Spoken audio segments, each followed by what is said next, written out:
Okay, I'm going to talk about giving feedback in a team environment. Now, this is typically quite a sensitive, tricky issue because it can be easy, when you're giving feedback, it can be easy to hurt people and they can get sort of disgruntled, and different people take feedback on different ways. Some people really struggle with it, as in they just don't want to take on feedback. They think everything they do is maybe they're right. They're not willing to take on that feedback. But most people in a team environment will be willing to take on. So there's the whole sort of constructive criticism idea that a lot of people talk about.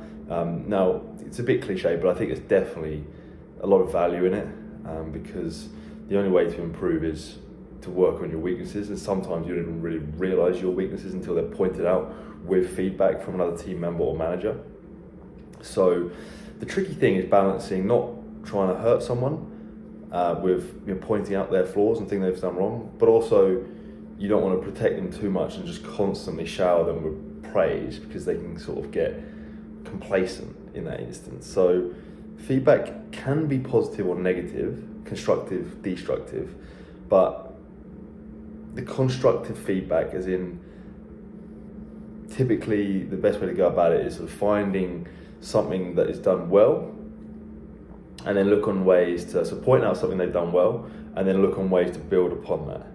Sometimes you do have to give blunt feedback, as this was what happened, and point out the obvious. This is where you messed up.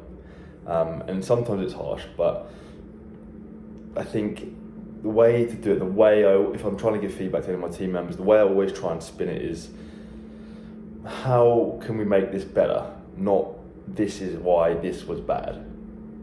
So yeah, that's feedback. Some thoughts on feedback. Let me know what you think about this.